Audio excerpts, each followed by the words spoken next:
What's going on, everybody? Welcome back to the Local Sets Report here in St. Louis, Missouri. I, of course, am Brad, aka the Mayor of Lorcana and co-host of the Rules of Villainy podcast.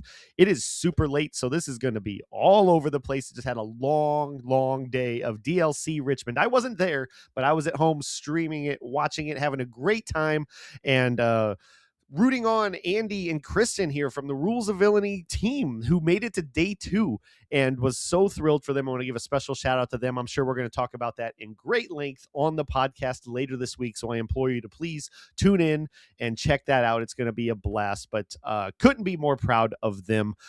If you're not familiar with this video series, however, this is one where each and every week I bring you the latest and greatest in Disney Lorcana winning decks here in St. Louis from our weekly locals.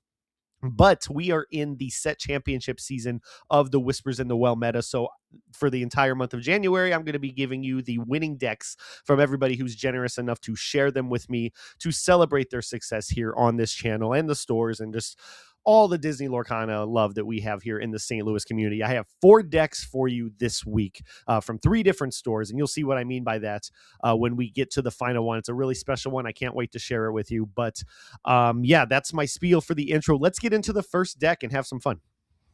All right, and our first deck of the week comes to you from the Collector Store out in St. Peters, Missouri. From a field of 15, Amethyst Steel takes it down while piloted by Eric. And Eric, I have to say, has been on an absolute tear these past 2 weeks. Last week in a 45-person set championship that we streamed, he was in the top 4 with a very similar deck. I didn't compare the two, but I'm sure it's similar, if not the exact same, because why change anything if you're doing that well already, right?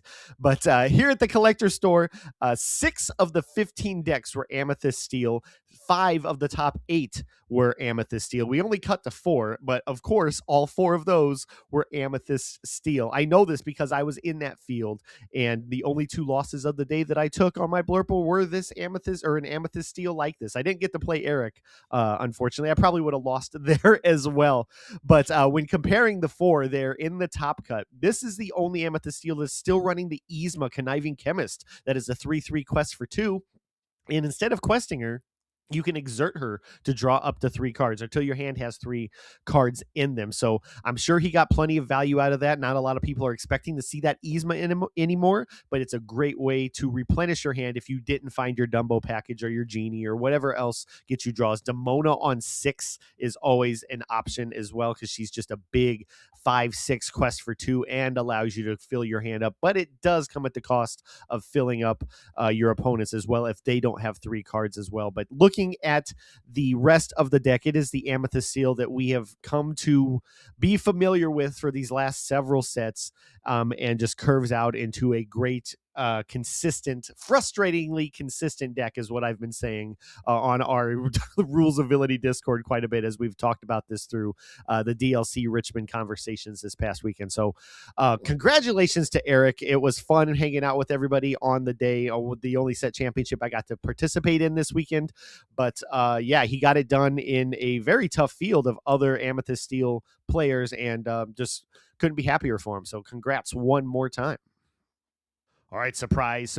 Our second deck of the week is another Amethyst Steel by way of Lucas out at Forge and Fire in Richmond Heights, Missouri, getting it done in a field of 21. I promise you this is the last Amethyst Steel of the week, but it is a good one. He does have a very spicy card in here that we've been talking about a little bit on the podcast and here in the community as well. People were slotting it in last week, and we're seeing some success with it as well. Not only is it as good in this deck, it is good at countering this deck, and that card is a 6-cost Inkable Jafar, Tyrannical Hypnotist. He is a 0/7, but he has Challenger 7, and he quests for 2.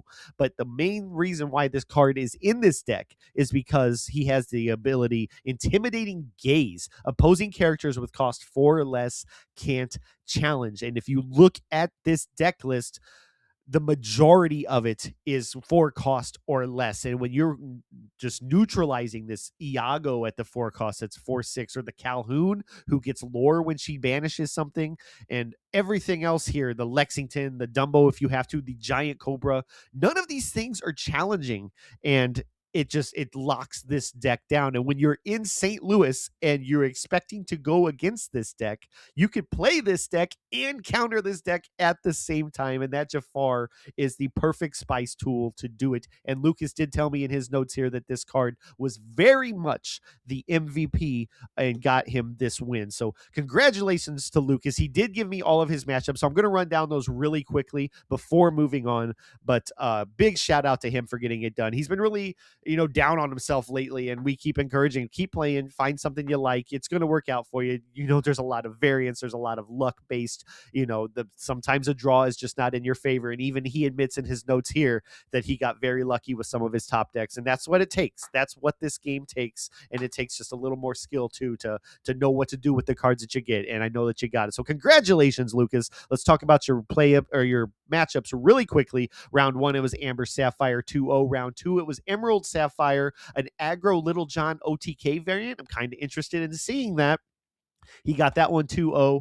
Amber Steel aggro 2-0 in round 3. 2-0 Amethyst Steel when he got a pair down in round 4 before finally losing round 5 to a Sapphire Steel Allies deck where he said that the Jasmine Shift and the Pleakley hit just uber ramped it, and I know how that deck works, and that's really exciting to hear that allies are still doing work. So that was Swiss. Top cut, he was 3rd seed. He got 2-0 on Amber Steel, 2-1 on Amethyst Steel, and in the finals 2-0 on Amethyst Steel once again. So he did note on his top 4 that our good friend Paul and listener of the podcast here in the community did brick pretty hard in game 3. So a little bit of luck there as well. But as I said, sometimes you just need luck to be successful in this game. And it was Lucas's lucky day on Saturday. So one more time, congratulations to you. And I'm sure I'll be running into you here in the next few weeks in a couple more of these. So good luck, because it's my turn next.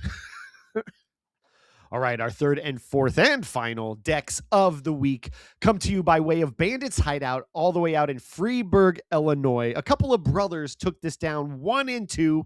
You are familiar with them if you are familiar with the Disney Lorcana community as a whole. The youngest Golden Mickey winner in Disney Lorcana history. Aiden takes it down in first place with Ruby Amethyst, and his brother got second. Blake, a future Golden Mickey winner, here with, well, I'll tell you what he's got in just a few moments. Right now, we're going to talk about Aiden's deck first. This is the exact same deck he won the Enchanted Bell Accomplished Mystic just a couple weeks ago at the collector store. If it isn't broke, don't fix it, right? This is a fast deck, and when Aiden plays it, it's even faster because he is just fast and precise with every action he takes in this game. Looking at the curve of everything, you got your 1-drops that are Diablo gets you a card back, the Palace Guard sticks around for a little bit, the Tinkerbell can swing into something before you're really getting into your aggro heavy pieces like the Bird, Diablo on 2, Sisu on 3.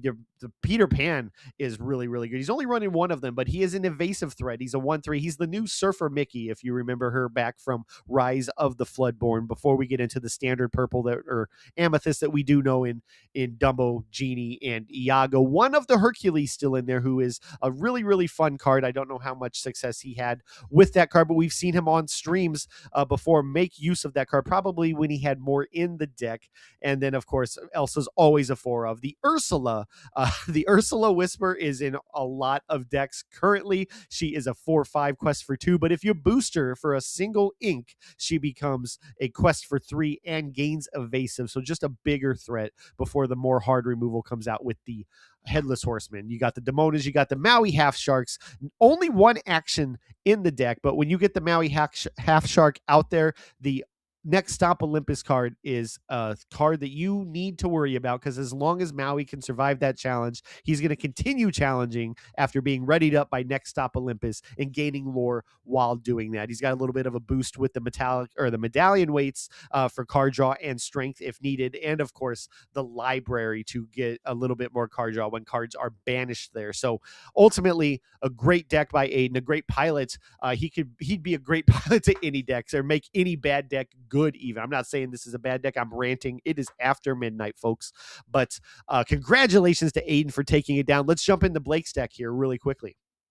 And that deck by Blake, of course, is the $12 Specie Special, the Amethyst Emerald Burn deck. And what I mean by burn is this thing goes fast. Its entire intention is to get to 20 lore. I mean, every deck's intention is to get to 20 lore, but this one wants to do it in the quickest way possible. This has Blake written all over it. I've only ever known Blake to play super fast decks. The last time I played him, he was playing Amber Steel aggro a couple sets ago and just completely cooked me. In fact, he did tell me as I was on my Blurple that I was the only person who took a game on him on the entire day. And this was like round 5 or 6 of the day. And so that's just how fast and intimidating he is with a deck like this. And this entire deck, its entire purpose is to just go, go, go. You look at the 1-drops here. He has 4, 8, 12, 16, 20, 24. He has so many 1-drops here that he's just flooding the board. And the reason why there's so many 1-drops, you ask yourself, well, they're so weak. Why would you want that many? Well, he's looking to get out this Inkcaster, this two cost uninkable item that whenever you play 2 cards or more a turn, you gain 1 lore. All you have to do is exert this item and gain 1 lore. So what he's looking to do is play these cards, whatever he can, say deal with it. And then when he gets to the point where he can have Show Me More or Amethyst Chromacon, he's drawing cards. He's drawing for turn. He's drawing for Chromacon. He doesn't care if you draw with him because he's just looking for all these 1-drops and everything to spam the board quickly and say, 1, you got to deal with these. And 2, I'm just going to gain lore every time I do it. So it's absolutely insane because the Cursed Morphle quest for 2, the Fred gives an extra 2 lore if you banish him in a challenge. The Pegasus is evasive. The Honey Marin gets instant lore. The White Rose gets instant lore. 4 of Gathering Knowledge and Wisdom, and then Show Me More. A 4 of 2 cost uninkable action where each player draws 3 cards. So it comes at the cost of giving your opponent cards, but you just don't care. You just want to flood the board and get as much lore as possible. And Blake found the success all the way up to second place. So I don't know if they split. I didn't confirm with their dad if they split or not, or if they actually played it out. But it would have been an interesting matchup for sure. Congratulations to Blake. I didn't even talk about the Scrooge McDuck. That's a card for another time. But just all these threats, absolutely insane. But congratulations to not only Blake, but Aiden. Both of you guys. It's such a great story to see both of you topping a 14-person tournament on the day, and just another reason to love this game and seeing that kind of success from the younger Illumineers here. So one more time, congratulations to both of you. That's going to do it. That's going to wrap up this week's sets report here in St. Louis, the second week of January. Thank you to everybody who submitted their decks to allow me to celebrate your success. And once again, congratulations for finding that success with these. To the viewers, thank you for tuning in. Hope you enjoy this kind of content. If you do, please like, subscribe, hit the bell for notifications for any kind of Rules of Villainy content. Of course, we have the podcast proper. We have the Meta Report. We have Deck Test Tuesdays. We have all kinds of shorts.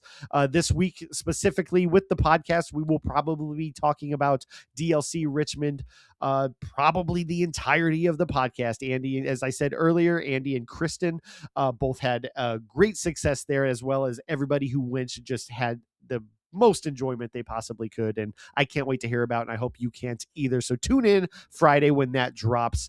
One other thing I do want to shout out is I'm very happy for Andy and Kirsten, ROV Kirsten here on the podcast. They will be streaming or remote commentating a CCQ down in Glendale, Arizona this upcoming weekend, January 17th. Definitely check that out. I'll have a link in the description below where you can find all of that. It is hosted by Top Cut Games, and I'm so happy for them because they are so fun in the booth, and it's just an absolute honor to be asked to do that stuff. So can't wait to see that. Tune in for that. I'm sure they're going to love to see your support in the chat. And I think that's it. Maybe I'll see the locals here in some set championships here in the weeks to come. And all of that being said, I am ready to go to bed. I hope you enjoyed this. Until next time, happy questing.